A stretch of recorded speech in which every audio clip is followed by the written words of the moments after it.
gloriosa raça estava sendo substituída por olhares de cupidez e vingança. Os mais valorosos eram aqueles que se destacavam nos campos de batalha ou influindo indiretamente na terrível guerra das duas raças. Conceitos como amor e respeito não eram mais dignos de louvor. Assim como na sociedade atual, que passa por semelhante processo, o que era certo passou a ser errado, e o que era errado passou a ser certo. As palmas eram para os malandros que levavam vantagem em tudo. Os honestos começaram a ser taxados de idiotas e tolos. As classes menos favorecidas, que se formaram entre os atlantes, jogavam-se de cabeça na guerra, na tentativa de tornarem-se bons guerreiros e, assim, saírem da condição humilhante em que se encontravam. Além disso, todos queriam consumir. A falta de espiritualidade levou o nosso povo a tornar-se ávido por bens materiais. Como acontece nos dias de hoje. Todos faziam qualquer coisa para ter condições de consumir de forma compulsiva. E, para isso, precisavam de dinheiro, algo que era quase desnecessário na época de ouro de Atlântida. Logo, a corrupção imperou rapidamente, pois todos desejavam ganhos fáceis para entregarem-se ao consumismo desenfreado. Como acontece com todos que só pensam em bens materiais. Estavam sempre tristes e frustrados, pois nada os completava. O discurso empolgado de Gader mobilizava os cidadãos comuns para entregarem-se de corpo e alma à luta fratricida. Não importava se eram homens ou mulheres, todos pegavam em armas para obter uma supremacia racial estúpida e sem sentido e também para dar sentido às suas vidas distanciadas da luz do Espírito Criador. Muito tempo depois, na Segunda Guerra Mundial, diretamente do plano astral, Gader repetiria essa mesma fascinação, utilizando-se de alguns de seus discípulos que estavam reencarnados. Eles foram instrumentos das sombras para tentar repetir o horror do passado. Por esse motivo, o ódio racial foi tão intenso por parte do Partido Nazista. Mais uma vez, Gader tentou impor a raça ariana como perfeita e eleita por Deus, desdenhando as demais e procurando exterminá-las.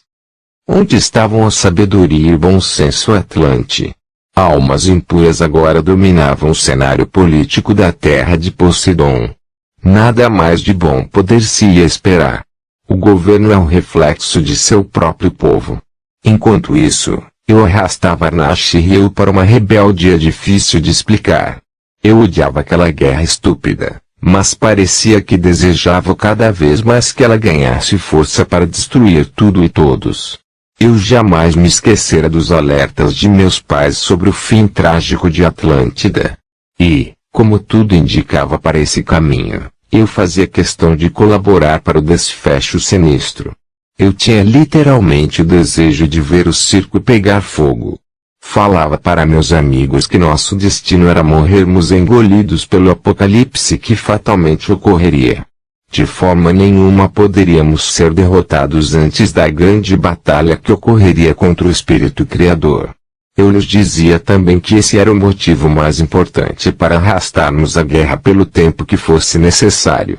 Nós deveríamos contribuir decisivamente para a vitória de Gader somente quando surgisse no céu a estrela de fogo, que era o asteroide que meus pais sempre comentavam que se chocaria contra Atlântida no dia derradeiro. Arnash, algumas vezes, dava-me ouvidos, mas, em outras, achava que eu estava delirando, por causa da morte de Evelina ou então por causa das loucuras que Artemis e Christie me ensinaram quando eu era criança. Já Rio sorri e dizia, de forma irônica, com as mãos na cintura, que gosto em Andrea que ele não perde as melhores batalhas. Está sempre pronto para a diversão. Antes vê-lo guerreiro translocado do que com aquelas doidices do passado de viver como camponês no mundo primitivo. Contudo, apesar de nosso poder com Vril, éramos relegados a um plano secundário. Gader não nos confidenciava seus planos mais secretos, com medo de que vazássemos informações para Atlas. Mas o trio de rebeldes era chamado quando o equilíbrio de forças entre os dois lados em conflito exigia força máxima. Gader vivia tenso, porque era notório que, Nas batalhas do Vril, Atlas não dava tudo de si. Em muitas vezes, parecia que o gigante vermelho tinha condições de realizar o golpe final e exterminá-lo, mas isso nunca acontecia. Nosso líder retornava, então, para a capital, completamente exausto e suado, tanto pelo esforço empreendido como pelo nervosismo. Naqueles dias, ele acreditava que escapava da morte por causa da intervenção divina, que desejava a vitória da raça branca, a escolhida dos imortais. Nós participávamos das reuniões mais importantes, mas também era comum nossa ausência, já que as noitadas consumiam nossas forças. Anash era o mais perdido neste aspecto, pois tornara-se um verdadeiro alcoólatra irresponsável. Ryu era o mais centrado, porém tinha um lado rancoroso muito profundo. Aquele que o prejudicasse jamais seria esquecido. Vingava-se com uma frieza assustadora e repentina, tal qual uma cobra pronta para dar o bote. Ele nem ao menos nos consultava. Quando percebíamos, seu rival já estava morto. Esse seu comportamento causou-nos alguns problemas também com Gader, principalmente quando ele matava sacerdotes de segunda linha de nossa raça. Foram poucos e insignificantes, apenas elementos que tinham reduzido poder com a grande energia, mas Gader não podia se dar ao luxo de perder absolutamente nada, por causa da força assustadora de Atlas. Anash não gostava de sujar as mãos com sangue, mas também não se chateava de fazer isso, se fosse necessário. Ele sempre lidava com a situação de forma irônica. Gargalhava como um louco após matar, talvez uma fuga inconsciente para não ter de racionalizar sobre as atrocidades que cometia. Seu inconsciente já era povoado por muitos fantasmas para ele guardar mais dor. Eu parecia ser o único que sentia o peso na consciência decorrente de minhas ações. Eu fui educado sob uma filosofia espiritual cristalina, logo, entendia todos os intricados processos da vida criada por Deus. Sabia e entendia o que era certo e o que era errado. Agir de forma negativa causava-me desconforto e profundos traumas, que iam se acumulando no porão de minha consciência. Entretanto, isso não me impedia de fazer nada. Quando era preciso, matava e fazia sofrer, ainda com um riso de escárnio no canto da boca. Bem que algumas vezes me refestelava com aquilo tudo, como se eu estivesse demonstrando minha revolta pela perda de Eveline. Se a vida tinha se tornado um inferno, por que não alimentá-lo? Para que ser correto, se o espírito criador havia me retribuído os esforços na prática do bem com dor e sofrimento. Ele me abandonara quando mais precisei dele para controlar meu monstro interior. Por que, então, não conspirar contra o projeto da luz na Terra?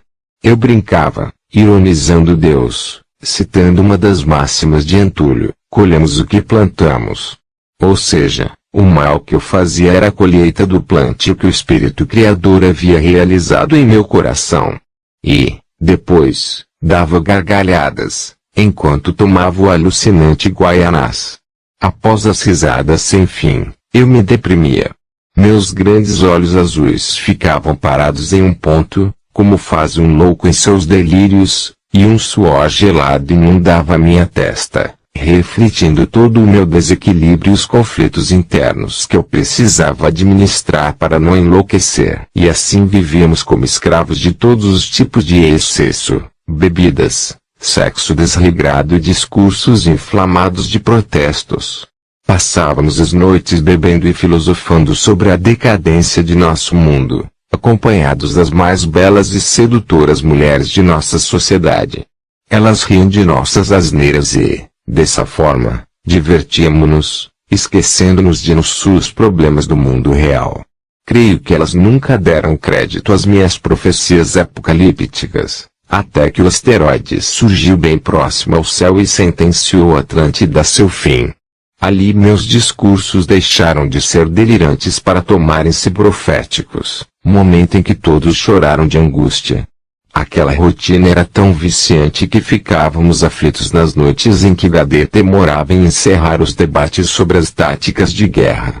Arnache se impacientava de tal forma que Gadeiro o expulsava da reunião, debaixo de impropérios, chamando de fraco e viciado. Éramos verdadeiros vampiros, ao cair da noite, precisar. Vamos saciar-nos com a energia vital das belas mulheres de nossa sociedade. Mas não eram as mulheres ou a bebida que buscávamos, e sim um mundo de ilusões, para fugir de nossos compromissos espirituais e de nossa dor. Electra, a assassina de Eveline, terminou não obtendo o que desejava. Ela acreditava que, cometendo seu crime hediondo, conquistaria meu amor, com o passar do tempo, caso eu jamais viesse a descobrir que ela fora responsável pela tragédia ocorrida na Grande Pirâmide, que mudou drasticamente meu destino. Em seus delírios, ela imaginou que eu lhe devotaria o mesmo amor que dedicara a Eveline. Pura ilusão de sua parte. Eu apenas nutria por ela uma aparente e injustificável aversão. Minha intuição me dizia para rejeitá-la, apesar de todo o jogo de sedução que ela se empenhava em realizar. É óbvio que, em algumas noites, eu cedia aos apelos daquela mulher atraente, mas tão somente por estar em estado alterado de consciência, pelo consumo abusivo de guaianás. Nós transávamos intensamente. Eu a levava a um estado de êxtase jamais sentido por ela, o que era intensificado por sua paixão por mim. Contudo, no dia seguinte, apesar de sua beleza, agia como se ela nem existisse. Jamais participei de algum evento social ao seu lado, o que tomava sua revolta ainda maior, porque, além do amor que sentia por mim, ela desejava o status social resultante de uma união conjugal. Ela sonhava também em ter filhos comigo, para que eles fossem herdeiros da grande linhagem dos sacerdotes do Sol. Nada disso aconteceu. Esses 20 anos de desprezo e desinteresse de minha parte haviam-na destruído. Ela envelhecera rapidamente para uma Atlante e me acusava de tê-la iludido por todos aqueles anos. Somente as mulheres que se amam verdadeiramente são bem resolvidas e entregam-se sem esperar nada em troca. Aquelas que se acham injustiçadas e abandonadas normalmente são as que entram em uma relação mais para sugar do que para doar seu amor. Geralmente, terminam sozinhas e abandonadas, assim como Electra. Durante as noites amarguradas em que vivia abandonada por causa desta insana obsessão por mim, realizava funestos rituais de magia negra para vingar-se, apenas mais um pouco, das muitas cargas negativas que viriam pesar em meus ombros por causa dessa triste página da história de minha vida imortal. Todavia, o que mais a enlouquecia era que Arnache e eu não envelhecíamos. Ela sabia que isso tinha algo a ver com alguma fonte de energia da Grande Pirâmide. Os boatos que corriam pela sociedade eram de que, após as noitadas, corríamos como vampiros para o grande catalisador energético e lá dormíamos, dentro de câmaras especiais de rejuvenescimento, até altas horas da manhã. E isso era verdade. Tanto era que Arnache, sempre vaidoso, tornara-se obcecado por esse ritual. Eu o fiz prometer jamais revelar nosso segredo a quem quer que fosse. E, como eu tinha programado a pirâmide para atender somente meus comandos, tínhamos o total controle sobre este processo. Naqueles dias, o poder da pirâmide não era assim tão fundamental quanto no início da guerra. Novas formas de manipular o Vril tinham sido desenvolvidas para evitar a escassez do fluido cósmico universal programado pelos Atlantes da Era de Ouro, antes de partirem ou serem assassinados pelos Atlantes capelinos. Muitos morreram por calarem-se sem revelar o que estava acontecendo na atmosfera Atlante para o Vril desaparecer sem causa aparente. Alguns sacerdotes dessa era simplesmente afirmavam que a maldade dos novos Atlantes é que fez a grande energia abandonar-nos, mas Gader não acreditava nesta resposta. O líder da raça branca os eliminou e depois passou a preocupar-se mais em dominar o Sol Negro e as bombas magnéticas do que se preocupar com a pirâmide Atlante. Era necessário agregar mais poder. E ele sabia que o poderoso catalisador energético já estava no limite do que poderia fornecer. Electra suspeitava desse poder rejuvenescedor e me amaldiçoava ainda mais por não compartilhar com ela essa maravilhosa fonte da juventude, que, além de manter-nos conservados, tinha a capacidade de obstruir qualquer processo enfermiço em nossos corpos físicos. Além da longa mocidade, seríamos saudáveis por tempo indefinido, era o verdadeiro elixir da longa vida. Simplesmente decidimos que Electra não merecia ser preservada do envelhecimento, e jamais revelamos isso a ela. Não éramos generosos, o que era nosso não deveria ser de mais ninguém. Somente meus irmãos recebiam qualquer benefício que estivesse ao meu alcance, e eles faziam o mesmo por mim. Vivíamos para nossos egos. Não éramos deliberadamente maus. Tudo acontecia segundo algum propósito. Praticávamos o mal, mas para atender nossos propósitos, jamais por sadismo ou perseguição infundada. Não agredíamos gratuitamente, mas éramos intolerantes com servidores indisciplinados. Estávamos no topo da escala hierárquica. Como eu já disse, tratávamos como iguais somente quem dominava o vril. O resto da população deveria prestar-nos reverência e dirigir-se a nós somente quando autorizado.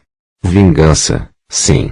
Jamais poderemos negar este sentimento anticrístico, porém, nós nos considerávamos justiceiros. Por que motivo Deus nos teria dado tanto poder se não fosse para realizar a justiça, colocar ordem no caos? Tanto na matéria como depois, fora dela. Alegávamos que o Espírito Criador não se interessava por almas que viviam distanciadas das virtudes crísticas. Logo, cabia aos sacerdotes atlantes administrar aquela esfera desprezada pelo Todo-Poderoso. Pertencíamos ao mundo das sombras e precisávamos regê-lo. Eu vivia a ilusão de crer que tinha o controle total sobre a situação. Na verdade, era apenas uma forma de tentar dominar o sentimento de insegurança que nasceu em mim com a perda de Eveline. Eu acreditava poder restabelecer a ordem e fazer com que todos seguissem minhas diretrizes. Mas quem era eu, além de mais um perturbado e perdido em seus próprios conflitos? Como eu poderia colocar ordem em Atlântida se minha vida era uma sucessão de tormentos e dúvidas? Eu vivia uma vida desregrada e acreditava que poderia, em determinado momento, fazer nossa civilização perceber que deveríamos retomar os bons valores de outrora. Mas como crer em bons valores se meu comportamento diário estava longe de ser um exemplo de dignidade, assim como era o de meus pais? Minha alma em conflito vivia entre a luz e a treva, como sempre, balançando sobre o abismo, vivendo no fio da navalha. Em alguns dias, eu acordava envolto em luz por ter recebido instruções no plano astral superior, com o objetivo de corrigir meus erros. Dirigia minhas reuniões com os líderes da raça branca com propostas de paz e entendimento, mas, ao chegar lá, eu me irritava com a hipocrisia e a vileza de meus pares. Em poucos minutos, eu me esquecia dos ensinamentos de luz e entrava na mesma frequência destrutiva da cúpula do poder do continente atlântico, que caminhava, dia após dia, para seu terrível destino. A ódio eu revidava com revolta. Desejava luz, mas não era tolerante com as trevas. Logo, não conseguia me desligar dos sentimentos negativos que escravizavam minha alma. Perdido nesses pensamentos e ajoelhado em frente à sepultura de Eveline, eu percebi, mais uma vez, a impaciência de Anashi. Ergui-me, colocando a mão em seu ombro e dizendo-lhe, com um tom amigável, só mais um pouco, meu grande amigo. Já partiremos. Ele fez um sinal de concordância, enquanto eu caminhei em direção a uma região mais arborizada do cume daquela montanha. O vento castigava minha capa negra, que se agitava como uma bandeira no topo do mastro. Lembrei-me da chegada dos primeiros grupos de alunos àquele ponto alto das montanhas. Apreciei a vista do mar, lembrando a alegria das gêmeas correndo por aqueles campos e bosques, enquanto Eveline realizava seus estudos botânicos, em uma época em que o clima não era tão severo quanto naqueles novos tempos. As vibrações densas da nova geração de Atlantes desciam o nível vibracional de todo o continente, dia a dia, levando-nos a conviver com intempéries semelhantes às do mundo primitivo. Recordei-me também da satisfação estampada no rosto de meu pai, Atonis, o filho do sol, no dia em que inaugurou o Templo das Montanhas de Kandur. De forma segura e serena, mantendo a esperança na humanidade, ele abraçava os jovens com um sorriso no rosto e sonhava que talvez aquele grupo selecionado pudesse retomar a própria região urbana de Atlântida e recuperar os valores perdidos, em vez de ter de fugir do cataclismo para civilizar o mundo primitivo, como a última geração honrada da grande ilha. Eu sacudi a cabeça e falei para mim mesmo: sinto, meu pai. Somos piores que lobos, somos chacais à espera de uma vítima. Jamais poderíamos viver nesse mundo encantado que você idealizou. Somos almas impuras, indignas de tal benção. Naquele instante, perdido em meus pensamentos, senti uma vibração especial alguns passos adiante. Meu coração não poderia estar me enganando. Caminhei em direção a uma árvore frondosa que se destacava das demais por sua imponência e fiquei com o olhar fixo em determinado ponto. Eu nada podia ver, mas sabia quem estava ali, em outro nível dimensional, dentro do portal que meu pai havia criado para seu grupo de alunos. Ali era a colônia de Kandur, e eu sentia a presença de Artemis e das meninas. Sabia que estavam ali. Tinha certeza disso. Sim. E elas estavam naquele mesmo local onde eu fixara meu olhar. Lua deu um passo à frente e afirmou, com sua voz rouca e sensual, carregada de emoção decorrente da forte impressão: minha mãe, Andrei pode nos ver. Ele está olhando para mim. Ele pode sentir-nos. Tenho certeza. Artemis deixou correr uma serena lágrima e disse: ele não pode nos ver, mas sente nossa presença. Andrei sabe que estamos aqui neste exato local. A ligação que temos com ele ainda é muito grande. Sol correu até o lado da irmã e segurou firmemente sua mão. Ambas ficaram olhando-me nos olhos, sem respirar. Enquanto isso, eu caminhei lentamente, como um cego, tentando utilizar os demais sentidos para melhor captar a presença que tinha atraído minha atenção de forma tão especial. Ryo e Arnash notaram meu estranho comportamento e perguntaram, preocupados, se estava tudo bem comigo. Eu os tranquilizei com um gesto e pedi que aguardassem em silêncio. Então, estendi o braço e toquei nas folhagens da árvore limítrofe entre as duas dimensões. Percebi que ali estava a fronteira que nos separava. Fiquei parado por alguns instantes, realizando uma prece silenciosa de agradecimento por aquela dádiva, depois de tantos anos. As gêmeas, agora duas mulheres adultas de 25 anos, ficaram abraçadas, em silêncio, acompanhando com seus vivos olhos cada movimento que eu realizava em meu semblante sofrido. Os anos pareciam não ter passado para mim. A única coisa que havia mudado era a expressão de meu rosto. Antes, triste e abatido pela morte de Evelyn, agora, duro e indiferente por causa das lutas internas que havia travado nos últimos 20 anos. Meu porte físico e dos demais amigos tinha se tornado atlético. Por causa da vaidade humana, dedicávamos-nos a exercícios para desenvolver um belo porte. Os braços musculosos, com as veias saltadas, indicavam que erguíamos pesos por esporte e vaidade. Meus longos cabelos louros, que esvoaçavam com as fortes rajadas de vento, continuavam os mesmos. Realmente, apenas olhar havia sofrido uma mudança significativa, em consequência de minha alma ter passado por diversas metamorfoses, desde os tempos em que Atlântida vivia o final de sua época de ouro.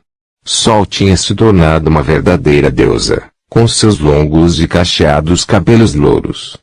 Sua pele branca como a neve e os olhos verdes penetrantes haviam se tornado especialmente encantadores com a maturidade. O formato suave de seus lábios refletia toda a sua nobreza e elegância. A doce loirinha irradiava a mesma vitalidade impressionante da infância. Já Lua reproduzia exatamente a graça e a maturidade que lhe eram característicos desde criança. Cabelos e olhos negros e envolventes emolduravam uma expressão facial irresistível. Se Lua já era uma criança madura, agora tinha se tornado uma mulher sábia, dona de uma profundidade espiritual rara. Por ser mais séria do que Sol, Lua impunha medo em quem se aproximava dela.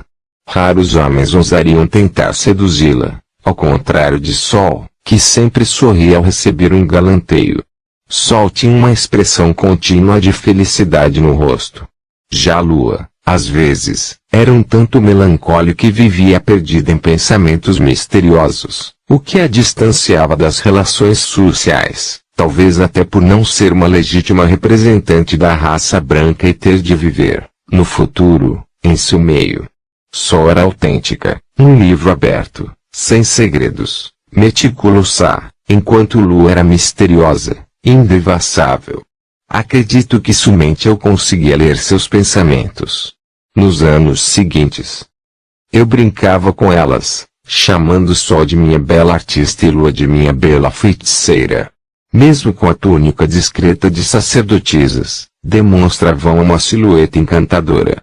Naquele momento, não pude vê-las, mas sutilmente estabelecemos uma conexão telepática, unindo nossas almas como nos velhos tempos, em que elas eram apenas duas crianças arteiras. Senti uma onda de bem-estar envolvendo meu coração e sorri, de forma ingênua e sem malícia, algo pouco comum naqueles tempos. Em seguida, murmurei, sabendo que elas ouviriam no hino da alma, que saudade de minhas capetinhas. Lua colocou a mão no peito, externando toda a sua saudade, e Sol deixou escorrer lágrimas abundantes dos olhos. O sorriso delas invadiu minha alma, e eu retribuí serenamente, algo pouco comum em todos aqueles anos, desde a morte de Eveline. Enquanto eu me divertia, em um mundo íntimo e incompreensível aos amigos, percebi que eles se dirigiam para a nave que nos trouxera até as montanhas de Kandur. Eu, então, encostei minha mão nos lábios e soprei um beijo carinhoso em direção às meninas. Em seguida, girei sobre os calcanhares e corri até o veículo, que já se preparava para partir. Naquele momento, eu não notei, nem mesmo Artemis, mas as gêmeas ficaram profundamente envolvidas emocionalmente. Rapidamente, retornamos à capital Poseidonis, e me dirigi para meus aposentos. Naqueles tempos de guerra, os sacerdotes do primeiro escalão viviam em um grande edifício administrativo, em amplos apartamentos luxuosos que tinham piscina e sauna privativa. Era importante estarmos sempre juntos e a postos, caso fosse necessário rebater algum ataque massivo dos sacerdotes de Atlas. Passei com passos rápidos pelos guardas que vigiavam a entrada de meus aposentos, joguei a capa em um divã, tirei a roupa e dirigi-me para a ampla banheira de hidromassagem que dava vista para o bosque ao lado. Pouco depois, várias mulheres, entre as mais belas de Atlântida, vieram banhar-me. Não eram servas, e sim mulheres nobres da sociedade atlântica que faziam qualquer coisa para estarem ao lado dos grandes sacerdotes do Rio. Certamente eu escolhi as mais belas e interessantes para me fazerem companhia. Mas, naquela noite, eu não queria conversar. Estava perdido em meus pensamentos. Elas imaginaram que se tratava dos problemas da guerra, mas minha mente estava focada em minhas queridas gêmeas que eu não via fazia tanto tempo. Uma saudade profunda se apossou de meu espírito e me deixou nostálgico. Tive que, inclusive, disfarçar uma lágrima e outra que escapavam de meus olhos. Elas começaram, então, a perguntar-me o motivo de minha tristeza. Beijei todas, uma a uma, e pedi, gentilmente, que me deixassem sozinho, porque eu precisava meditar. Todas sorriram e foram para seus aposentos, no amplo e sofisticado edifício. Elas sabiam quando eu desejava dormir só. Apesar de eu estar vinculado à linha das trevas, tratava minhas mulheres com total respeito e carinho. Jamais as forcei a fazer o que não desejavam, Ainda mais porque eu possuía uma infinidade delas para atender meus anseios mais íntimos. Esse gesto, além de garantir-me todo o amor que elas tinham a oferecer, ainda me tranquilizava em relação a eventuais atentados. Além dos vigilantes, eu podia contar com a atenção de todas elas, que me amavam de coração, caso eu sofresse algum ataque durante meu repouso noturno. Sempre tive o sono muito pesado. Elas se retiraram, e eu fiquei tomando um copo de guaianás, olhando pela janela e meditando sobre o tempo em que eu vestia a cor da luz. Logo o efeito daquela bebida mágica tomou conta de meu corpo, e fiquei com um relaxado sorriso no rosto, observando sua misteriosa tonalidade através da transparência da taça de cristal. Leves bolhas subiam do fundo do copo, uma efervescência natural resultante da fermentação do fruto. O guaianás era feito a partir de um fruto raro, chamado guaiá, que passou a ser cultivado de forma desenfreada nos últimos 20 anos por causa da excessiva procura. A fermentação desse fruto, cítrico e de coloração avermelhada, resultava em um elevado teor alcoólico, sendo o guaianás mais forte do que a vodka, porém menos forte que o absinto. Sua tonalidade ficava entre a cor do vinho branco e o rosé. Além disso, possuía propriedades energéticas, estimulantes e levemente alucinógenas.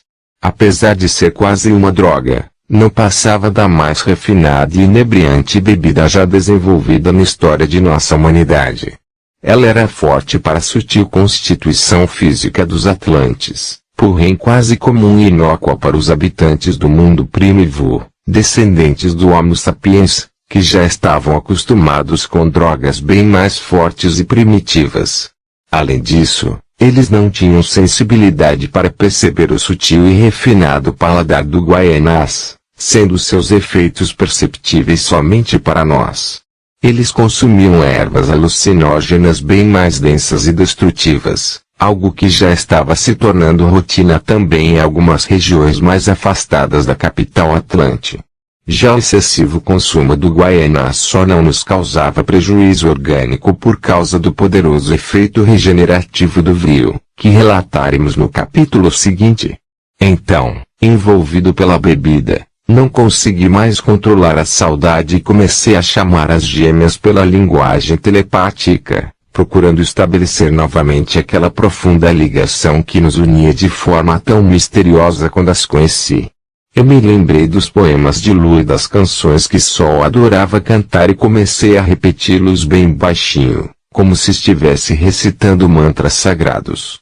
No fundo da alma, eu ouvia seus pensamentos, como se fossem um cântico sereno, e elas os meus. Não era uma linguagem absolutamente clara, mas eu sentia suas vibrações, pedindo-me para abandonar a capital, rasgar a roupa negra e voltar para a luz. Eu apenas respondi, sorrindo em êxtase, quem sabe um dia, meus amores.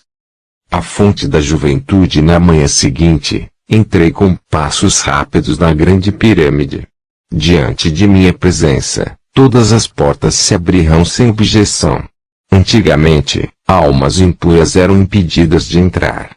Mas, naqueles dias, o símbolo máximo da tecnologia Atlante atendia nossos interesses. Agora, os senhores do vril não eram mais os sábios atlantes de outrora, e sim nós, os espíritos arrogantes e guerreiros exilados de capela, as salas de estudo, o desenvolvimento industrial de produtos usando o vril e toda a sua aplicação para o bem haviam desaparecido. Pouco a pouco, a tecnológica sociedade Atlante começava a se tomar tribal, igual ao restante do planeta. Ainda mais que o quinto elemento se tornara raro na natureza. Seu domínio era cada vez mais restrito, limitando-se à produção de produtos industrializados em série. Era fácil perceber que, em algumas décadas, nossa vida seria quase tão limitada como a dos habitantes do mundo primitivo.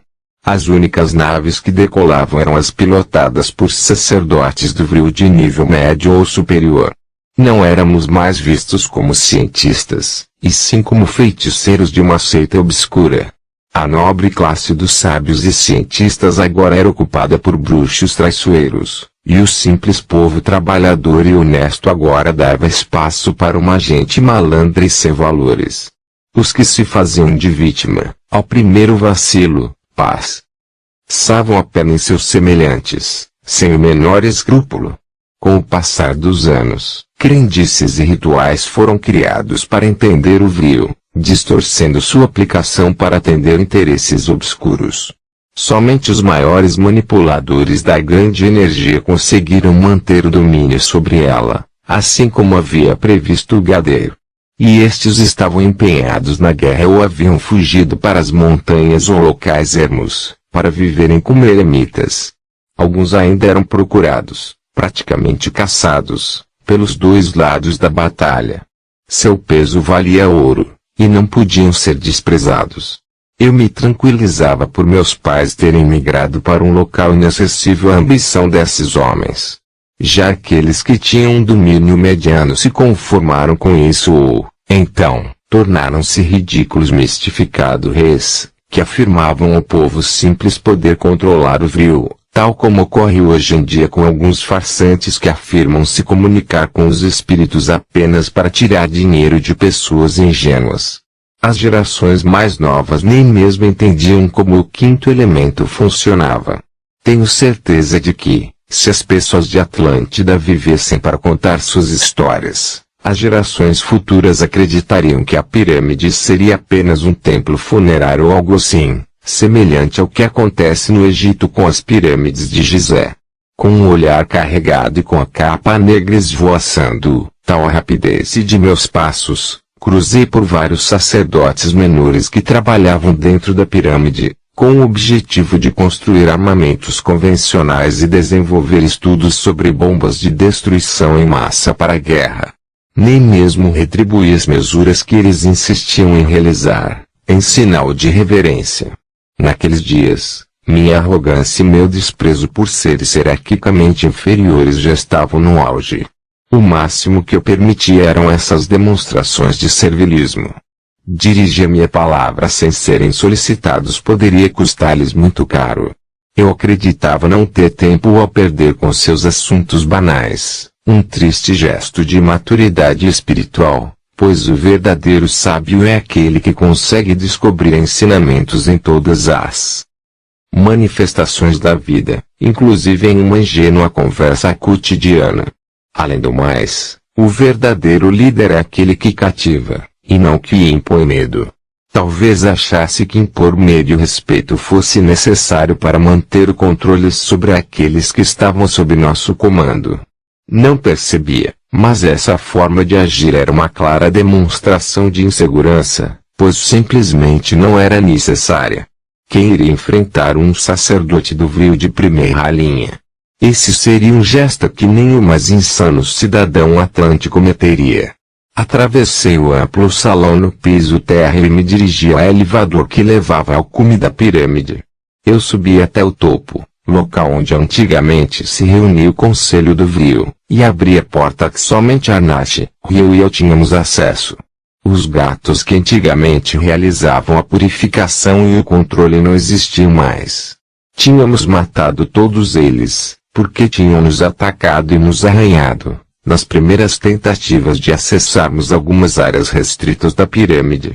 Isso foi o suficiente para percebermos que não teríamos uma convivência amistosa com aqueles bichanos. Assim, nós reprogramamos os computadores e o vril com certa facilidade, mas os gatos, por serem sencientes, possuem alma. Além disso, por estarem ligados a uma poderosa alma a grupo, jamais se venderiam. Hoje em dia, a domesticação reduziu o potencial energético e sensitivo desses enigmáticos animais, mas, naquela época, eles pareciam seres racionais com altíssima sensibilidade. Os atlantes, inclusive, ensinaram os egípcios e persas a utilizarem as elevadas capacidades dos felinos para esse fim. Eu caminhei até o centro da sala, joguei minha capa sobre a mesa e, ajeitando os cabelos que caíam sobre meu rosto, observei Rio e Arnash dentro das câmaras de radiação de vril. Havíamos desenvolvido aqueles equipamentos, semelhantes aos caixões de vampiros dos filmes de ficção, nos quais dormíamos algumas horas para operar o rejuvenescimento celular. Não é difícil constatar que os criadores das lendas de vampiros foram intuídos por essa prática milenar que se propagou principalmente no astral inferior da Terra, nos milênios seguintes. Lá dentro, as correntes da energia vril percorriam nossos organismos a uma velocidade fantástica, provocando uma recuperação celular que nos rejuvenescia vários dias em poucas horas. 1 hora de exposição correspondia a 3 dias de recuperação dos excessos, prevenindo o envelhecimento, com a eliminação da formação dos radicais livres. Com esse processo, evitávamos o natural desgaste causado pelas toxinas de nossas almas desequilibradas, que desciam para o corpo físico, corrompendo com doenças degenerativas o excelente material genético que recebêramos de herança de nossos pais, os perfeitos atlantes da Era de Ouro. Esse recurso era fundamental, também, para reparar o estrago orgânico provocado pelos excessos com o Guaianás, com a guerra e com o grande desgaste energético causado pelas atividades sexuais intensas, que também vampirizavam nossas forças. Acreditávamos absorver a vitalidade juvenil das mulheres que conquistávamos, mas, muitas vezes, elas nos contaminavam com suas vibrações espirituais perturbadas, além de sorverem nossas energias. E lá havia uma crença de que as mulheres que mantivessem relações com os sacerdotes do vril poderiam se beneficiar indiretamente com o poder curativo e rejuvenescedor dessa misteriosa energia. Tal ilusão era alimentada principalmente pelo fato de que o tempo passava, e não envelhecíamos, por causa das câmaras de rejuvenescimento. A vagina dessas mulheres era como uma ventosa, a qual, depois de conectada, sugava-nos de forma impressionante. Sabíamos disso, mas gostávamos e precisávamos dessa troca de energias. Éramos ambos parasitas, sugando-nos mutuamente. O gesto de doar amor alimenta ambos, já a vampirização mútua causa um terrível esgotamento nos dois parceiros. Eu bati no visor da cápsula e fiz sinal para saírem. Anash desligou o aparelho e abriu a tampa de vidro, resmungando. Rio estava muito sonolento. Apenas se ergueu com um olhar parado, entre um bocejo e outro. Anash, se você continuar utilizando as câmaras de rejuvenescimento neste ritmo, terminará mais jovem que uma criança. Você sabe que o uso ideal prescreve apenas algumas horas por noite, e não mais que 4 vezes por semana. Ele sorriu com minha brincadeira e disse, dou um dedo da mão para não me tomar um velho decrépito. Os atlantes antigamente viviam mais de um século e com saúde. Hoje em dia, tenho me assustado com o envelhecimento precoce de nosso povo e com as estranhas doenças do mundo primitivo que estão surgindo por aqui também. Isso parece uma praga maldita. Eu concordei com um gesto, lembrando-me das pesquisas que realizaram ao lado de Evelyn entre os povos primitivos. Ana CH tinha razão. Atlântida estava perdendo sua profilática energia espiritual, a qual mantinha tudo e todos puros e perfeitos. Havíamos contaminado aquele paraíso com nossos pensamentos e ações que contrariavam o princípio divino universal. Ama o teu próximo como a ti mesmo e faça a ele somente o que gostaria que te fizessem. Esse era o resumo das leis espirituais, segundo tinha nos ensinado o nobre Antúlio, o maior mestre espiritual dos Atlantes em toda a sua história. A humanidade atual sofre com doenças e tragédias de toda a natureza por não estar em sintonia com essa máxima suprema citada. Esse é o resumo central da mensagem de todos os grandes mestres da humanidade e reflete diretamente a vontade divina. Nenhum outro ensinamento espiritual está mais perto da verdade absoluta de Deus do que esse. A Terra só abandonará sua senda sem fim de karmas, que resultam em doenças e sofrimentos, quando seguir o roteiro da luz, assim como ocorria na Atlântida da época de ouro. Os dois desceram lentamente de seus caixões de rejuvenescimento com a pele coberta pelo tradicional suor escuro, oriundo da purificação orgânica disparada pelo vril. As toxinas eram liberadas por meio de uma transpiração peculiar, que deixava a pele engraxada. Em seguida, eles caminharam até um compartimento no canto da sala, por onde passavam por uma última e rápida descarga energética, que cristalizava os resíduos finais da purificação. Em segundos, a pele expelia, de forma impressionante, os resíduos finais das toxinas, por meio de pequenos cristais negros. Essa era uma limpeza realizada no corpo físico e também no astral, prevenindo o desencadeamento de doenças oriundas das toxinas que agregávamos à alma quando praticávamos nossos atos negativos. Era uma forma de driblarmos a justiça divina. Nos anos finais de Atlântida, utilizávamos esses cristais negros, que condensavam poderosa enfermidade astral, para trabalhos de magia transcendental, com o objetivo de atingirmos nossos inimigos. Hoje em dia, o termo mago ou mágico é mal compreendido. Os mágicos que vemos nos espetáculos circenses são, na verdade, ilusionistas. Eles fazem a plateia crer em algo que não existe. Apenas provocam uma ilusão momentânea, enganando os sentidos do espectador. Magia é realmente provocar alterações concretas a partir da manipulação de energias astrais. Na época da extinta Atlântida, viveram os maiores magos da história de nosso mundo, pois eles conseguiam manipular o fluido cósmico universal para esse fim. O vril, entre outras tantas aplicações, era utilizado para a prática de magia branca e negra. Com o passar dos séculos, no mundo primitivo, alguns mágicos poderosos conseguiram bom êxito no campo da magia, mas nem de longe se comparavam aos magos atlantes. Mesmo assim, realizaram grandes proezas tanto para o bem como para o mal. Depois do processo de limpeza prévia, Ryu e Anash agarram seus corpos fatigados em duas grandes banheiras de limpeza. Ryu, já mais acordado, porém ainda demonstrando cansaço, perguntou-me: irmão, o que você faz aqui tão cedo?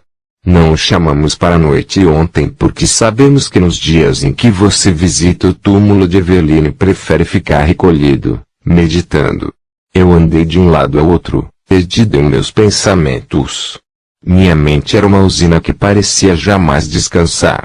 Algumas vezes, eu achava que seria muito bom ter alguns momentos de paz, como aqueles idiotas que ficavam nas praças dando comida aos pássaros, sem nada para pensar, mas eu não conseguia me desligar.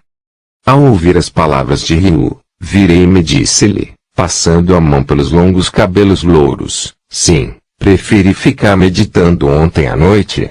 Foi melhor assim. Mas o que me traz aqui tão cedo é um chamado de Gader. Ele convocou uma reunião de emergência faz pouco. E imaginei que vocês estariam em sono profundo e resolvi alertá-los. Já tivemos muitas desavenças ultimamente com nosso arrogante líder. Não seria prudente faltarmos a essa reunião. Os dois concordaram com um gesto, e Anash perguntou: quanto tempo nós temos até a hora da reunião? Eu ergui a mão e disse-lhes: banhem-se e vistam-se com tranquilidade. A reunião é no final da manhã. Enquanto isso, eu farei umas pesquisas no computador central da pirâmide. Encontro vocês lá embaixo. Anash agradeceu o aviso e disse: pelo menos esse velho insuportável marcou a reunião para um horário adequado. Detesto quando ele nos convoca à noite e estraga nossas festas. Todos rimos de seu comentário. Depois, eu desci para a biblioteca central da pirâmide. Lá fiquei realizando algumas pesquisas sobre o poder alquímico da antimatéria e sobre como dominá-la. Nós sabíamos que Atlas e seus sacerdotes também pesquisavam sobre o tema. O impasse com o poder do Vril já durava 2 décadas e parecia uma interminável queda de braço. Não conseguíamos vislumbrar quem seria o vitorioso daquele embate.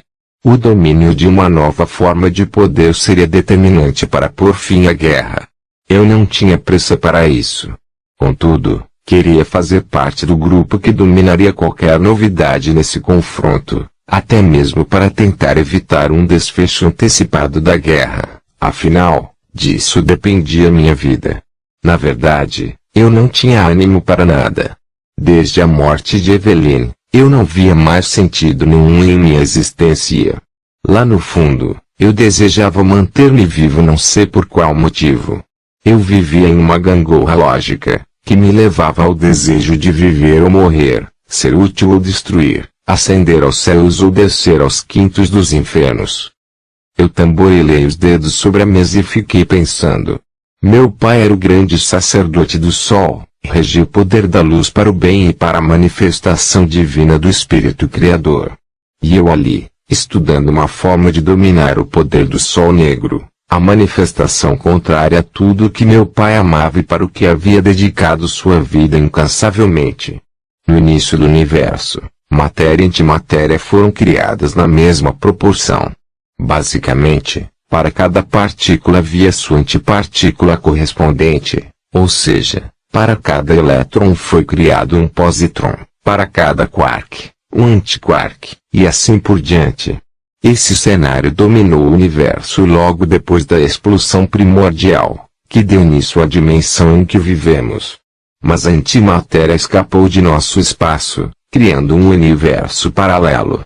Assim, quando uma partícula encontra a sua antipartícula correspondente, um elétron interage com um positron, por exemplo, as duas se aniquilam, transformando-se em energia pura, consumindo-as. Os estudos que realizávamos tinham como foco principal buscar na dimensão paralela a antimatéria correspondente ao que desejávamos destruir em nosso plano. No momento em que ela fosse trazida à nossa dimensão, exterminaria naturalmente sua contrapartida, em uma profusão de energias de impacto imprevisível. Já tínhamos acessado essa outra dimensão e trazido algumas partículas de antimatéria para nosso mundo. Difícil era fazer a migração de elementos na proporção exata, sem causar o caos que poderia destruir toda a Atlântida e, quem sabe, o próprio planeta. O risco de criarmos um ínfimo mas catastrófico buraco negro, com poder de exterminar o planeta inteiro, não poderia ser descartado. Nome Sol Negro foi designado para opor essa imensa energia destrutiva do poderoso Sol, o gerador da vida. Ou seja, simplesmente a força máxima da matéria contra a da antimatéria. A manifestação do bem e do mal configura apenas os dois extremos da mesma energia. Os opostos são idênticos, de igual natureza, porém em graus diferentes. Logo, o lado das sombras sempre soube que, para vencer o bem, precisava trabalhar a mesma energia em sentido oposto. Era a inversão da força, mesmo que ela fosse apenas simbólica. A representação da força do anticristo é a cruz inversa, um elemento que está em oposição direta ao símbolo maior do cristianismo. A própria cruz suástica dos nazistas foi elaborada no sentido contrário da que naturalmente sempre foi utilizada, para ter essa mesma função energética. A suástica, ou cruz gamada, é um símbolo místico encontrado em muitas culturas, em tempos diferentes, dos índios Hopi aos astecas, dos celtas aos budistas, dos gregos aos hindus. A nazista tem os braços apontados para o sentido horário, ou seja, indo para a direita, e roda a figura de modo a um dos braços está no topo. As suásticas budistas e Hopi parecem reflexos do símbolo nazista no espelho, demonstrando, assim, a posição anticrística desta última. Inclusive, membros do Terceiro Reich subiram as montanhas do Tibete para tentar desvendar o segredo do vril, porém, os monges budistas não tinham conhecimento do que eles tanto procuravam. O vril sempre foi um segredo na mão de poucos. Dessa forma, quando utilizávamos o vril para destruir, também o fazíamos de forma inversa a essa energia, manipulando o fluido cósmico universal ao contrário. O poder da força inversa sempre é extraordinário, tanto no plano físico como no astral. As trevas não são apenas escuridão, mas principalmente a ausência de luz, e vice-versa. Eis o grande segredo oculto da magia milenar. Quem compreende que tudo faz parte do Uno abre as portas para a compreensão maior. O céu e o inferno estão sobrepostos, porém em graus diferentes, e Deus está em tudo. Não existe um diabo em oposição ao Criador. O mal mora apenas dentro de nossas almas ainda imperfeitas, e o Espírito Criador espera pacientemente que nos libertemos das distorções da realidade que criamos em nossas próprias vidas. A obra de Deus é naturalmente voltada para o bem. Nós é que ainda não a compreendemos, pois estamos escravizados ao mundo das ilusões, que não reflete a essência do Criador e também a nossa, pois somos feitos à imagem e semelhança do Altíssimo. Depois dessas reflexões, meus grandes olhos azuis ficaram tristes. Eu afastei os instrumentos de navegação da biblioteca virtual e me levantei. Caminhei até a janela e fiquei apreciando a beleza da natureza, ainda não totalmente corrompida pelos novos Atlantes. Fiquei ali imaginando um raio do sol negro, a antimatéria, consumindo o trabalho da luz, destruindo aquele paraíso. Meu corpo, então, começou a transpirar e, por um instante, imaginei que fosse o suor negro das câmaras de rejuvenescimento. Assustei-me. Mas não era nada, apenas uma transpiração normal, típica de ocasiões em que vivemos grandes êxtases emocionais. Saí porta fora com passos ansiosos e fui aguardar os amigos, no pátio central, respirando o ar puro da abundante vegetação e recebendo os raios solares da manhã.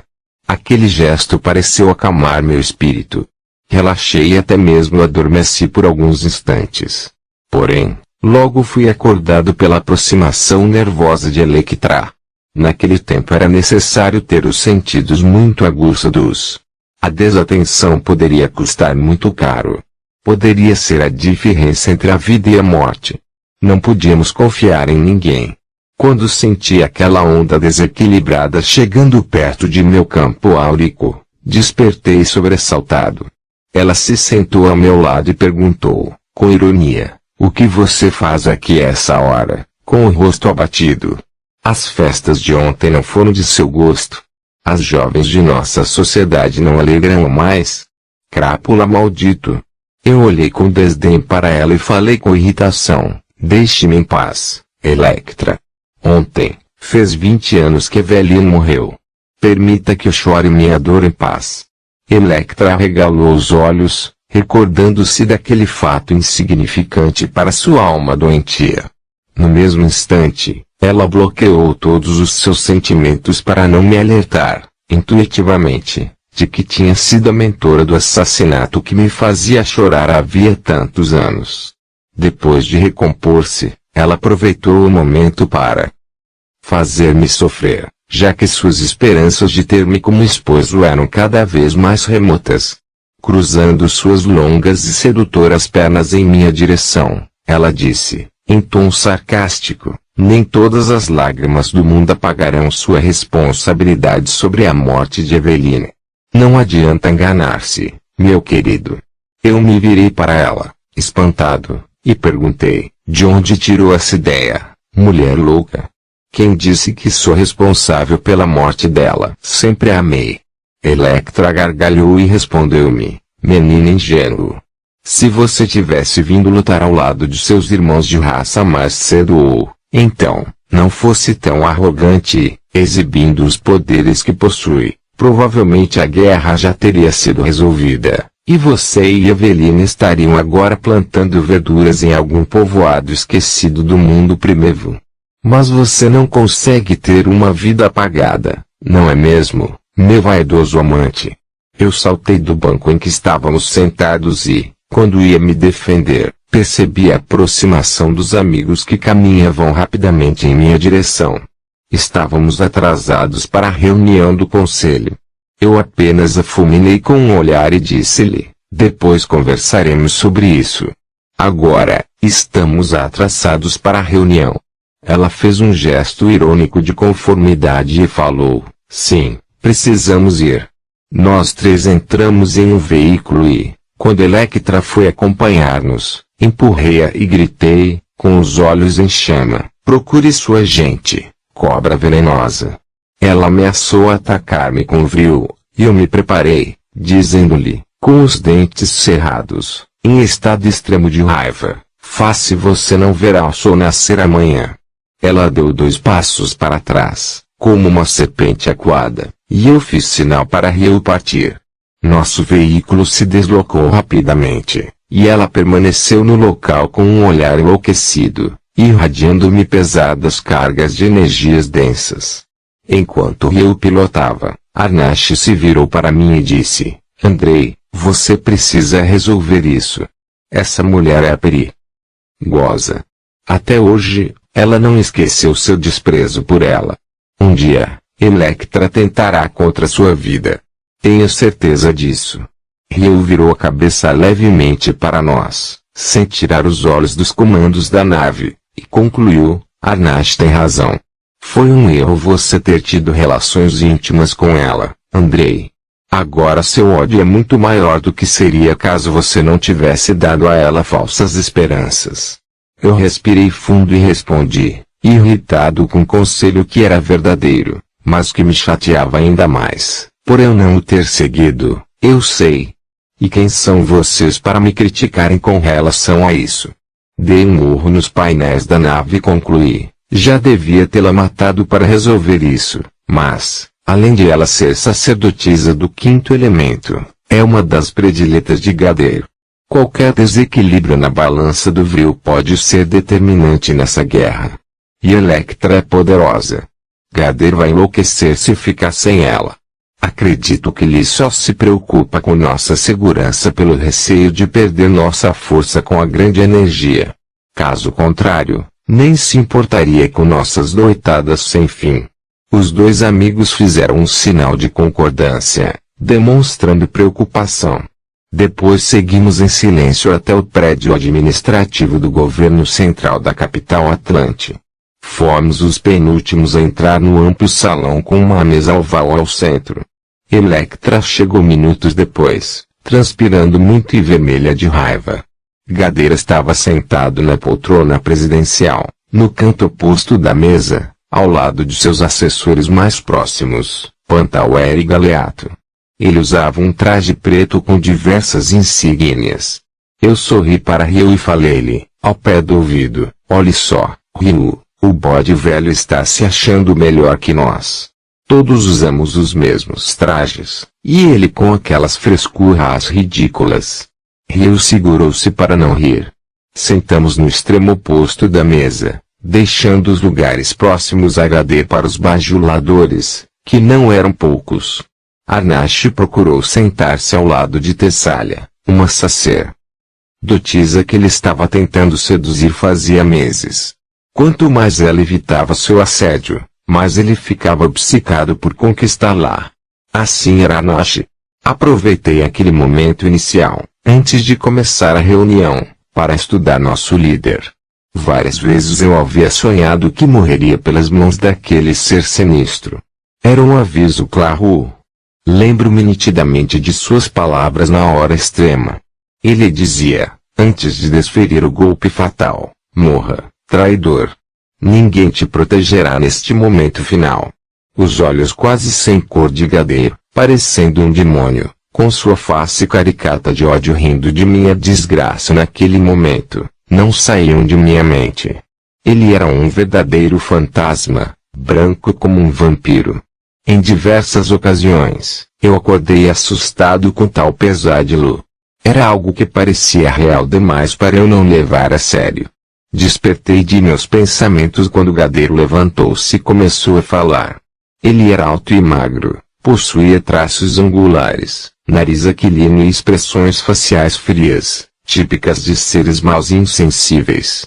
Seu cabelo totalmente branco e até a altura dos rins.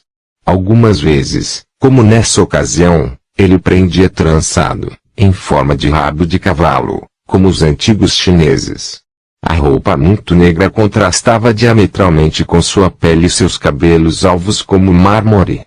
Ele pediu silêncio e disse-nos, com sua voz malévola: defensores do governo legítimo do reino de Atlântida, creio que chegamos finalmente a mais um passo que pode pôr fim a esta trágica guerra que há mais de 20 anos tem causado tantas mortes de filhos valorosos de nossa raça. Todos, então, aprumamo-nos em nossas cadeiras. Esse era um fato novo. Gader percebeu que tinha obtido nossa mais absoluta atenção, porque Arnash parou de importunar Tessalia e ficou com os olhos vidrados em nosso líder. O silêncio era tal que podíamos até mesmo ouvir o quase imperceptível som do vril alimentando as luminárias da sala de reunião. Com um sinistro sorriso nos lábios finos, ele disse-nos, com um tom vitorioso: terminamos o desenvolvimento da bomba magnética. O silêncio na sala ficou ainda maior. Nossos cientistas estavam desenvolvendo uma técnica com a grande energia para gerar uma reação em cadeia com o elemento primordial do vril. O objetivo era gerar grandes explosões magnéticas para destruir os exércitos rivais, sem que houvesse preocupação com os danos irreversíveis que seriam ocasionados na atmosfera do planeta e nos povoados indefesos da região afetada. Os efeitos seriam devastadores para o ecossistema do planeta. Pantauer, frio e insensível como Gader, interrompeu o silêncio. E como poderemos usar essa força contra Atlas? Ela certamente é bem menor do que o poder essencial do vril, que manipulamos nas batalhas reservadas contra seus exércitos. Nosso líder sorriu e disse-nos: sim, e menos que o vril. Mas talvez a grande energia não possa se contrapor a essa força, desestabilizando a balança do vril, o equilíbrio que se mantém há décadas e faz com que essa guerra permaneça indefinida por tempo indeterminado. Não venceremos a guerra com ela, mas poderemos realizar grandes baixas no Exército Vermelho, sem um combate homem a homem, como está ocorrendo nos confrontos tradicionais. Isso certamente trará novas preocupações aos nossos inimigos e poderá abrir brechas para obtermos a verdadeira vitória por meio do desequilíbrio que sofrerão em suas bases. Todos concordaram com o fato de que seria uma boa tentativa. Gader meditou por alguns segundos e voltou a falar sem demonstrar preocupação nenhuma com o desfecho de sua terrível proposta. Gostaria de saber a opinião de vocês sobre realizarmos um teste com essa bomba de destruição em massa, antes de a utilizarmos contra Atlas e seus exércitos. Como todos sabem, a região costeira, ao norte da grande ilha, está em constante rebelião. Eles querem derrubar nossa administração, porque estão passando fome e não recebem socorro. Na verdade, são uns inúteis, pois nada acrescentam ao progresso de nossa nação. É a região mais pobre em todos os sentidos. São completamente dependentes e só geram despesas. Não podemos conviver com esses dois problemas, uma região deficitária e em constante clima de rebelião. Já temos problemas demais. O Atlas e o Hemisfério Oriental. Nossa missão é unificar novamente o continente. Questões menores como essa devem ser tratadas com pragmatismo. Ele, então, respirou profundamente e arrematou: tenho percebido, também, nessa região, aumento de deficiências físicas e mentais nas novas gerações. Além disso, eles não possuem mais poderes telepáticos, o que é uma prova de que são elementos de nossa raça que estão se degenerando. Precisamos evitar a propagação dessa constituição genética fraca.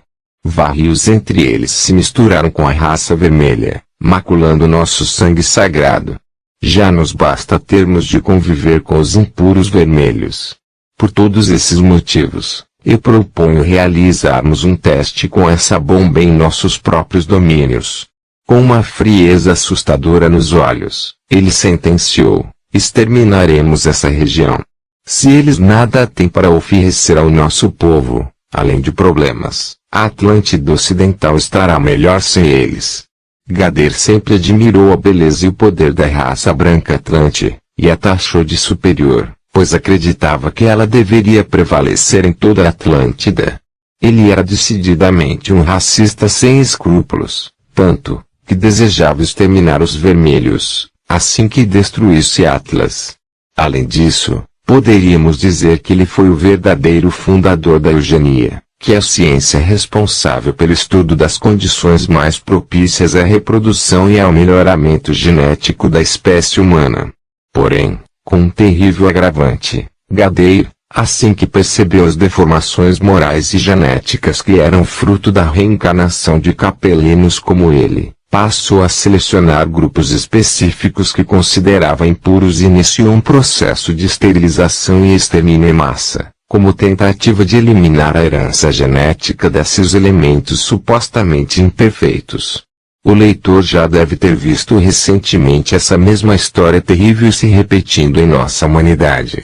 Sim, a criação do programa Higiene Racial do Terceiro Reich na Alemanha nazista também foi inspiração direta do sombrio clã dos Magos Negros, liderado por Gader.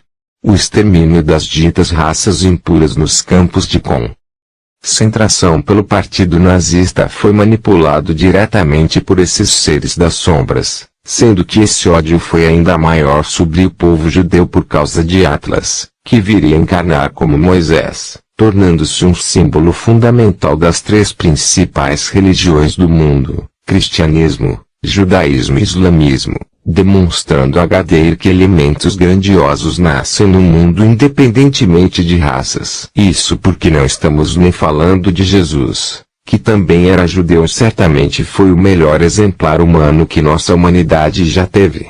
Entre todas as etnias, encontraremos sempre elementos notáveis e aqueles que ainda precisam se aperfeiçoar. Fundamentalmente, a questão principal está no espírito que está reencarnando naquela raça, e não particularmente nela. O super-homem tão almejado pela ciência jamais será conquistado a partir da constituição de um corpo biologicamente perfeito, mas sim pela sublimação da alma, tornando-se puro e equilibrado. Eis a fonte verdadeira do aperfeiçoamento integral da humanidade. Obviamente que toda a dor resultante do Holocausto da Segunda Guerra Mundial não fugiu aos imperativos da lei de ação e reação. Colhemos aquilo que plantamos, essa é a lei. No entanto, tudo poderia ter sido diferente se o homem já tivesse aprendido a amar e a respeitar seus semelhantes, libertando-se da roda kármica das encarnações, com expiações e provas. Infelizmente, os homens, de todos os povos, ainda não perceberam isso. O povo judeu, que tanto sofreu na mão dos nazistas, hoje em dia realiza ações semelhantes contra os palestinos, sob as mais injustificadas alegações. A insanidade humana insiste em ofuscar a luz de Deus. Somos todos irmãos, dentro da família universal, e temos um único Pai, o Espírito Criador.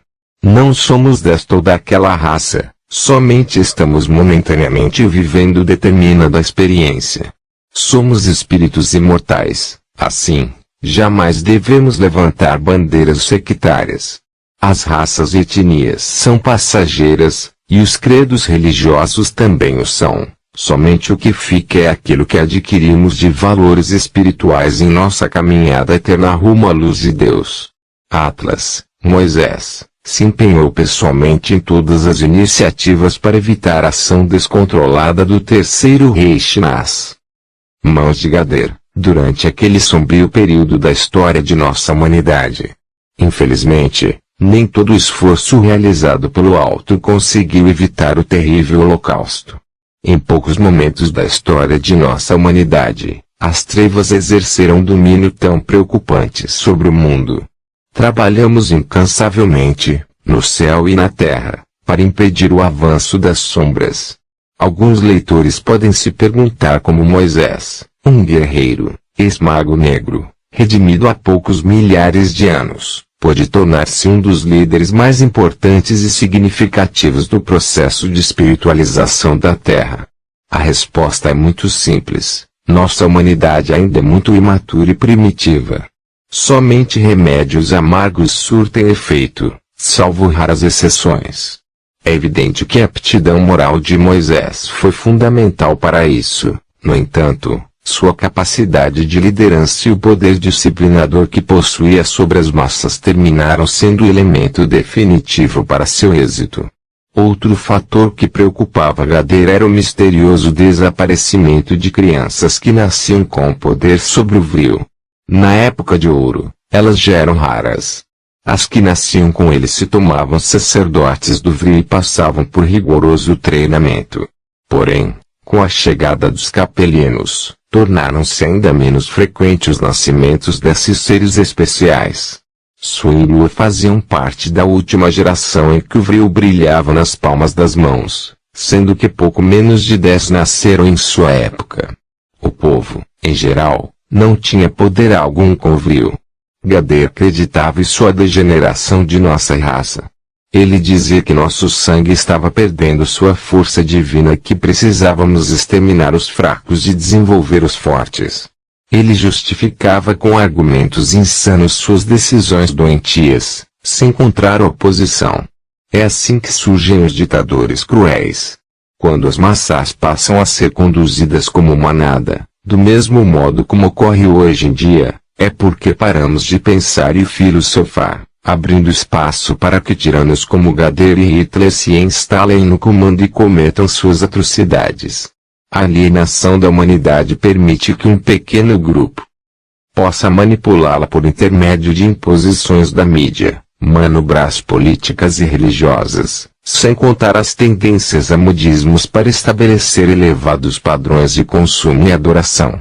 A consciência e a liberdade são os bens mais valiosos para a humanidade. Infelizmente, ela costumeiramente faz questão de perdê-los. Electra, então, ergueu a mão e, demonstrando toda a sua indiferença pela sorte daqueles milhares de seres, apenas perguntou, mas, se testarmos em nosso povo antes, isso não alertará Atlas para preparar-se para a defesa? Nosso líder fez um sinal de que já havia pensado sobre isso e arrematou, será bom para deixá-lo preocupado. Além disso, atacaremos poucas horas após nosso teste, até para parecer ao nosso próprio povo que esse ataque partiu de Atlas. Talvez nossas cidades fiquem receosas ao saber que estamos atacando nossa própria gente. Não quero temores desnecessários. Depois de alguns instantes de silêncio, Gader perguntou a todos, alguém tem alguma outra ideia ou objeção a esse plano? Todos se mantiveram em silêncio, enquanto eu sentia um profundo mal-estar com tudo aquilo. Uma onda de tristeza e sofrimento me envolveu, como se eu pudesse ouvir o grito de dor de todos aqueles que morreriam com a terrível explosão. Essa mudança de sintonia repentina me fez ouvir uma voz dentro de minha cabeça, dizendo, Andrei, por tudo que sempre acreditamos, não permita esse genocídio. Era a voz de Eveline. Eu dei um salto na cadeira e fiquei olhando para os lados à sua procura. Todos ficaram me observando, como uma forma de entender que loucura se passava em minha cabeça. Só depois me dei conta de que Gader me examinava minuciosamente, aguardando que eu explicasse aquele meu comportamento típico de um dementado. Eu hesitei por alguns instantes e, por fim, resolvi argumentar sobre a decisão, sem me expor demasiadamente, até porque não estava assim tão preocupado com as milhares de mortes que estavam por acontecer. Bom, eu só estava pensando que talvez possam existir pessoas valorosas em meio a essa região que destruiremos. Creio que seria prudente sondarmos se existe por lá algum potencial sacerdote do vril. Isso pode nos ser útil na batalha de fato. Creio que a guerra será decidida no grande jogo do vril. Quem conseguir dar o checkmate com o quinto elemento será definitivamente o vencedor. Gader achou minha ideia enfadonha, mas percebeu que muitos sacerdotes demonstravam apoiar minha ressalva. Ele, então, rapidamente determinou, creio que seja pouco provável encontrar algo de bom naquele meio. Mas, para garantirmos, você, Arnash e eu partirão para lá imediatamente para sondar a região. O teste será realizado daqui a 7 dias. Este é o prazo que lhes dou para resgatar algo que vale a pena em meio àquela malta infeliz. E, sem dar tempo para qualquer protesto, ele bradou, reunião encerrada. Todos começaram a se levantar de suas cadeiras para sair da sala, e Arnash ficou me olhando com aquela sua expressão que dizia, você só nos mete em confusão. Tive de ouvir, até a hora de partirmos, suas intermináveis reclamações de que perderia festas fantásticas por causa dessa maldita expedição no meio da selva. Eu lhe disse que era algo melhor que partir para o mundo primitivo e que, portanto, ele poderia ficar sossegado. Quando estávamos nos programando para sair, no saguão principal, Electra acenou e disse-me, com um tom de voz carregado de rancor, boa perda de tempo. Você não vai encontrar nada que vale a pena em meio àquela corja, e, quem sabe, você já fica por lá e me dá uma grande alegria, quando essa região for destruída, daqui a 7 dias. Como já afirmei anteriormente, ao longo deste trabalho, utilizarei termos que possam ser facilmente compreendidos pela humanidade atual. Obviamente que o jogo de xadrez, como o conhecemos, não existia naquela época, apesar de termos então jogos de estratégia bem similares. Os termos aqui utilizados, xadrez, checkmate, têm uma finalidade apenas comparativa para melhor entendimento do leitor. Amores e ódios. Poucas vezes tínhamos viajado para aquela região do vasto continente Atlântico. Nossa capital ficava na mesma altura da Flórida, em uma região de clima ameno, enquanto o local de nossa expedição situava-se bem mais acima do Trópico de Câncer, na altura do norte do Canadá. A diferença de temperatura só não era tão grande porque a inclinação do eixo da Terra naquela época era menor, resultando em invernos e verões menos severos na região dos trópicos. Somente nas regiões polares o frio era realmente intenso. Após a submersão da grande ilha, em decorrência de uma série de terremotos e do impacto causado pelo asteroide que deflagrou o início das catástrofes, o planeta assumiu a inclinação em relação ao Sol que perdura até os dias atuais. Por causa disso, o cálculo da precessão dos equinócios não pode ser tomado como absolutamente preciso no ciclo dos últimos 26 mil anos. Esse cálculo é que possibilita datarmos a construção das grandes pirâmides de Gizé, no Egito, há 12 mil anos, no final da época de ouro dos grandes Atlantes. Elas foram originalmente construídas alinhadas com o cinturão de Órion, por volta do ano 9800 a.C. Muitos historiadores afirmam que sua construção ocorreu no período dos faraós da Quarta Dinastia, mas ela foi apenas desenterrada das areias do deserto, que as estavam encobrindo por completo, e reformada naquele período. A esfinge, um leão com cabeça de homem, usando um toucado para proteger-se do sol do deserto, era um dos símbolos mais importantes da cultura atlante e pouco significava para os egípcios até aquele período. Tanto que o trono de Gadeir tinha patas de leão e o símbolo da pirâmide com o olho que tudo vê. Esse fato também demonstra que essas grandiosas obras foram uma iniciativa da cultura atlante, em consórcio com os primitivos habitantes da região. Somente o Vril poderia erguer blocos de pedra que pesam mais de 2 toneladas até o pico da pirâmide. A tese do uso de rampas circulares ao redor da construção não se sustenta. A viagem foi curta, apesar da distância. Dominar o Vril nos permitiu o luxo das viagens supersônicas com as naves do Império Ditatorial de Gadeir. Aos poucos, perdíamos a capacidade de construí-las, mas sabíamos dar a devida manutenção às antigas. Os sacerdotes do Vril de primeira linha tinham o poder necessário para pilotá-las manualmente, utilizando-se de sua própria força com o quinto elemento. A cidade em que aportamos era a que estava recebendo a pior leva de espíritos exilados de Capela. Em sua grande maioria, eram preguiçosos e viciados, capazes de desestabilizar todo o contexto social do local. Os descendentes dos trabalhadores atlantes da região deixaram de produzir recursos por si próprios e passaram a viver sem rumo pelas ruas, praticando todo tipo de crime. Não se tratava apenas de um quadro de pobreza ou subdesenvolvimento, mas de perversão e anarquia. Logo ao chegarmos, Rio colocou as mãos na cintura e disse, vamos ter que dar razão a Gadeir, nada que presta pode ser encontrado em meio a esse povo. Vejam que gente desprezível. Por todo lado que olhávamos, só víamos ruas sujas, bens públicos depredados e grupos suspeitos à espreita de uma vítima ou de serem contratados para alguma atividade ilícita. Mas o pior cenário nós encontramos entre os viciados em drogas. Rapidamente, a nova geração, fraca e sem valores, aprendeu a extrair substâncias alucinógenas da natureza e comprometeu sua capacidade neurológica de forma irremediável, da mesma maneira que tem ocorrido atualmente com os viciados em crack e êxtase. Era uma viagem absolutamente sem volta. Aquela triste fauna de viciados, completamente dementada, era depois utilizada para atender os mais variados interesses dos inescrupulosos criminosos que surgiam a cada esquina, até se tornarem totalmente imprestáveis ou, então, morrerem pelos becos ou calçadas daquele povoado falido. Arnash olhava para o triste cenário, com um olhar altivo, e dizia, com frieza e desprezo, escravos, não passam de escravos de corpo e alma. Arnash, assim como nós, bebia guaianás de forma um tanto abusiva, mas mantinha o controle da situação, sem chegar àquela terrível degradação.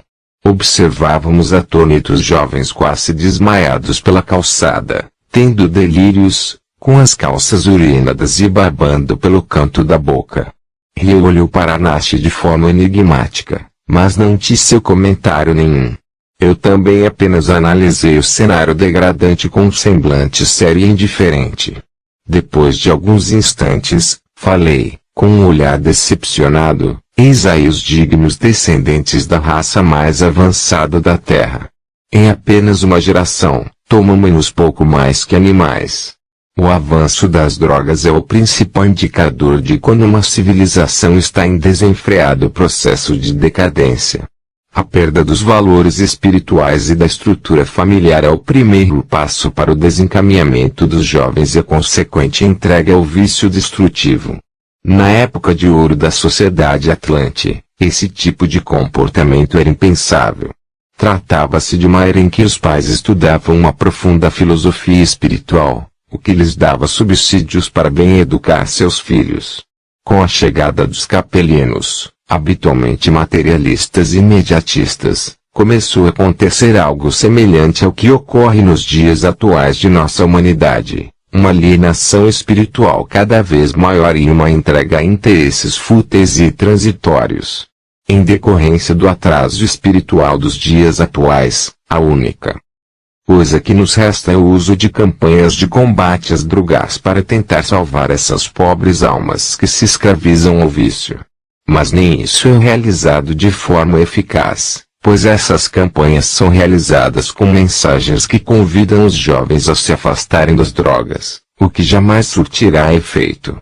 Os seres humanos têm dois perfis básicos. O primeiro é definido como aquele que segue em direção ao prazer, que é composto daqueles que buscam desafios e não temem situações de risco. O outro é composto por aqueles que procuram afastar-se da dor, perfil típico de pessoas que prezam, em primeiro lugar, a segurança e as decisões prudentes. Os jovens que caem na teia sedutora das drogas geralmente não possuem perfil conservador. Eles são ousados, desejam experiências arriscadas, têm um perfil de querer seguir em direção ao prazer, enquanto as campanhas são realizadas para pessoas que tendem a afastar-se da dor. Mensagem com perfil afastar-se surte efeito em pessoas que têm medo de perder algo. Os drogados não possuem esse medo, já que eles desejam desafios. Em vez de realizar propagandas mostrando o que os jovens perdem com as drogas, é necessário mostrar o que eles ganham sem elas.